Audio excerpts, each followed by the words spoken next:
Assalamualaikum warahmatullahi wabarakatuh. Di sini saya akan menerangkan atau menjelaskan fase-fase pemerintahan Bani Abbasiyah. Fase-fase pemerintahan Bani Abbasiyah terdiri dari 5 fase. Fase pertama yaitu pembentukan, fase kedua asimilasi, fase ketiga munculnya kekuatan tandingan, fase keempat atau perang salib, fase kelima kemunduran. Di sini saya akan menjelaskan satu persatu tentang fase-fase pemerintahan Bani Abbasiyah. Fase pertama yaitu pembentukan pada tahun 750 Masehi sampai 840 Masehi, setara dengan 132 Hijrah atau sampai 232 Hijriah.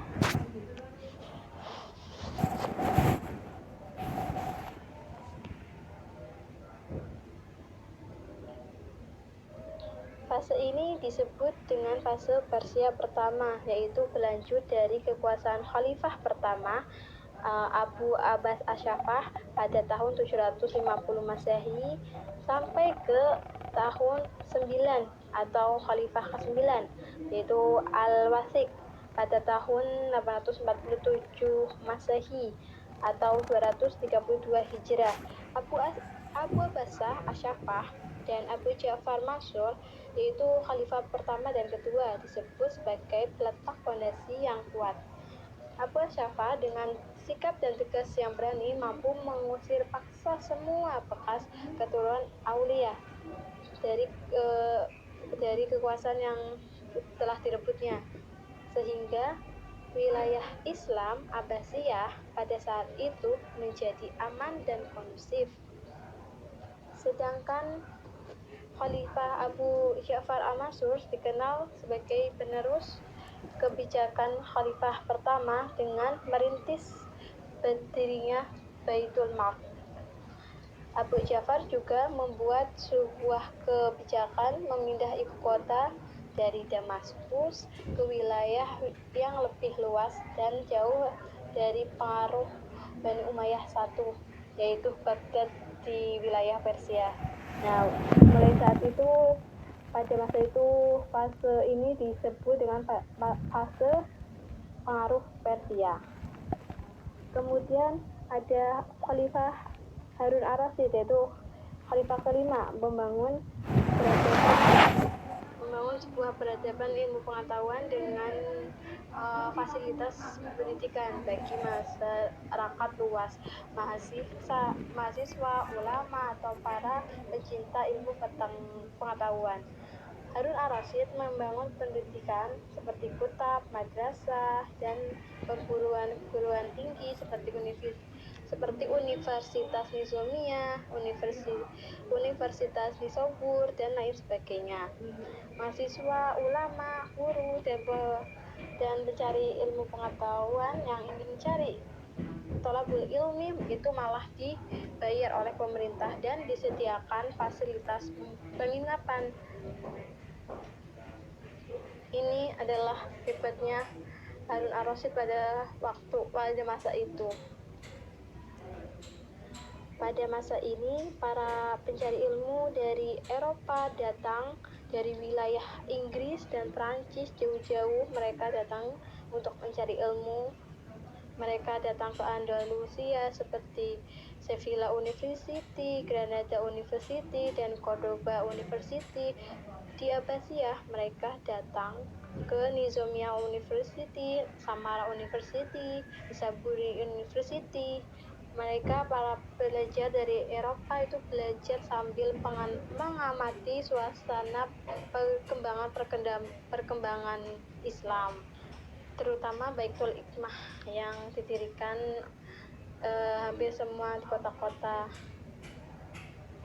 Nah, ini sangat maju sekali pada saat itu, pada kekuasaan Bani Abbasiyah ini.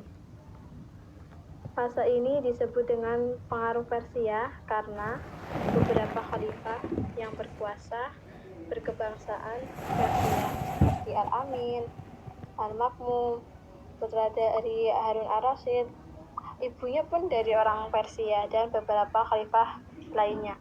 Meskipun pada fase ini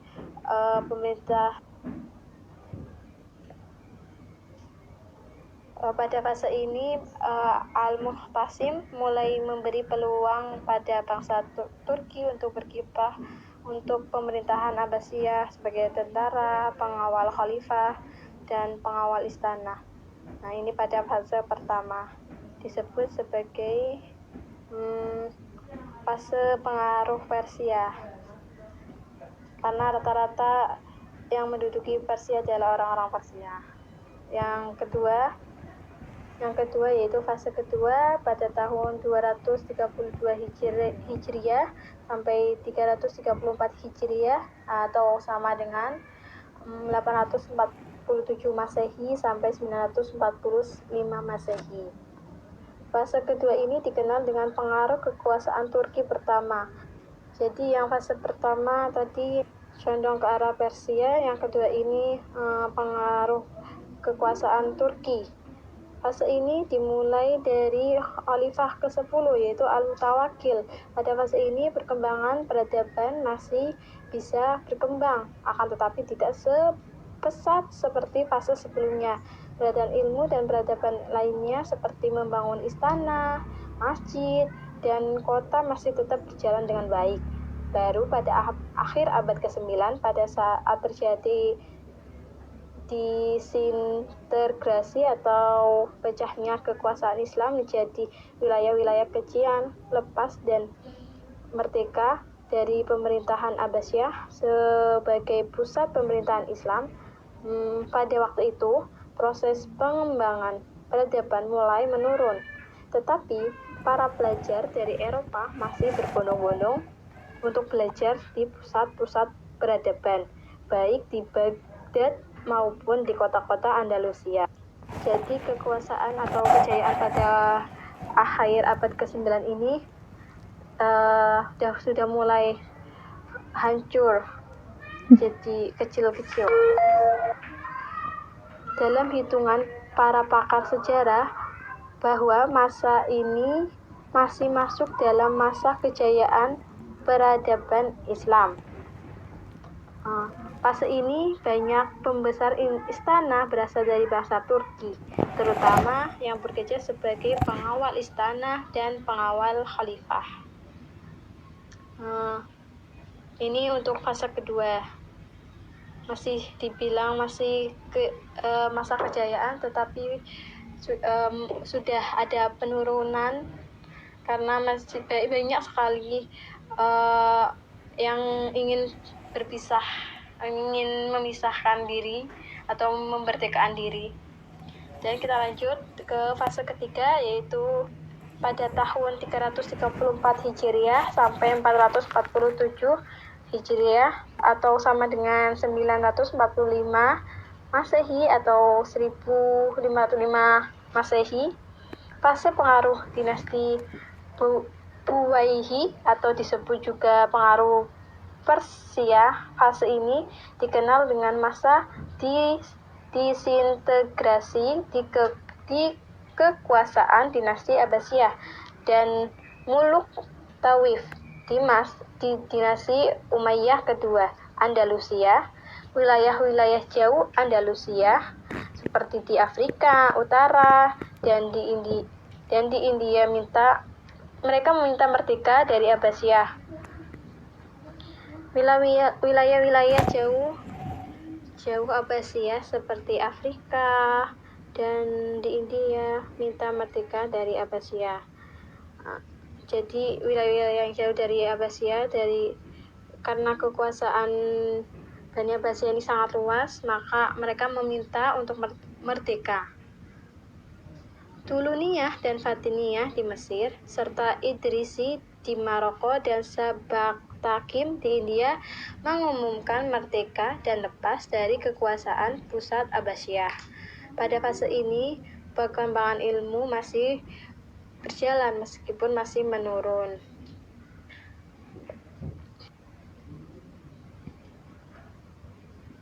Pada fase ini perkembangan ilmu masih berjalan meskipun sudah menurun. Mahasiswa dari Eropa tetap masih berjalan di pusat-pusat peradaban Islam. Kita lanjut ke fase keempat pada tahun 447 Hijriah sampai 590 Hijriah atau sama dengan 1055 Masehi sampai 1194 Masehi. Dalam sejarah fase keempat ini disebut dengan fase kekuasaan Bani Saljuk, atau dalam sejarah sering juga disebut juga dengan nama fase pengaruh Turki kedua. Kegiatan ilmu pengetahuan masih berjalan seperti yang dikembangkan oleh Bani Abbasiyah dan Umayyah di Andalusia, meskipun bersifat konservatif atau berjalan di tempat di wilayah Islam seperti Mesir telah berkobar perang salib menghadapi kaum Nasrani yang berlangsung selama 2 abad. Menariknya untuk dicermati dalam sejarah bahwa orang-orang Nasrani pada waktu itu selain berperang dengan umat Islam, mereka dalam perang salib maksudnya, mereka juga belajar di universitas Islam yang masih bertahan dengan proses belajar mengajar. Jadi itu dulu tuh dalam pemerangan itu tidak boleh untuk menghasilkan itu universitas gitu. Jadi ini tuh unik, dan jadi kita harus benar-benar dicermati dalam sejarah-sejarah ini. Yang terakhir, fase kelima pada tahun 590 Hijriah sampai 656 Hijriah. Fase ini dikenal dengan sejarah perkembangan Islam sebagai fase lemah sampai fase hancurnya kekuasaan Islam Abbasiyah. Setelah terjadi disintegrasi dan perang salib dalam wilayah Islam, maka kekuasaan Islam Abbasiyah di Baghdad maupun kekuasaan Umayyah II di Andalusia semakin menurun. Bahkan pada tahun 1250 Masehi, Abbasiyah diserang dan dibombardir oleh kekuasaan Mongol dengan membakar setiap ilmu pengetahuan serta membakar mati para ilmuwan Islam Abbasiyah dengan cara membakar perpustakaan. Nah, ini kalau orang bahasa mengolok atau menyerang ini sudah barbar sekali. Mereka menyerang tuh ilmu pengetahuannya sehingga Islam itu benar-benar hancur dan ulama dibodohkan, dengan perpustakaan dibakar, dan sekolah-sekolah juga dibakar, universitas dibakar. Ini memang sekolah-sekolah serta membakar fasilitas-fasilitas umum serta pusat peradaban Islam ada di wilayah Andalusia diserang dan dihancurkan oleh 2 kerajaan Nasrani, Aragon dan Kastalia. Maka lengkaplah kehancuran Islam pada fase ini. Jadi yang ada di Andalusia hancur mereka. Kondisi peradaban Islam di Baghdad pada saat itu hancur lebur. 2 sungai yang besar yang membelah kota Baghdad, Tigris dan Euphrat Hitam, beberapa bulan lantara dibuang abu pembakaran peradaban itu ke 2 sungai tersebut. Setelah kejadian tragis itu, maka kekuasaan Islam yang selama 5 abad lebih membangun peradaban dengan susah payah telah takluk dan hancur lebur. Suramlah sudah peradaban Islam, lesulah wajah-wajah peradaban Islam, dan berakhirlah kegembiraan, kegemilangan peradaban Islam pada fase ini. yang dulunya Islam tuh menjadi sebuah kejayaan, kerajaan yang jaya, sudah lembur pada fase kelima ini. Dan sudah berakhirlah masa kejayaannya. Kemudian penjelasan tentang fase-fase peradaban Islam ini, pemerintahan Bani Abbasiyah, kita sudah selesai. Saya mohon maaf jika ada kekurangan atau kesalahan dalam tutur kata atau bercerita. Saya sekali lagi mohon maaf. Dan terima kasih sudah mendengarkan penjelasan saya. Saya pamit. Wassalamualaikum warahmatullahi wabarakatuh.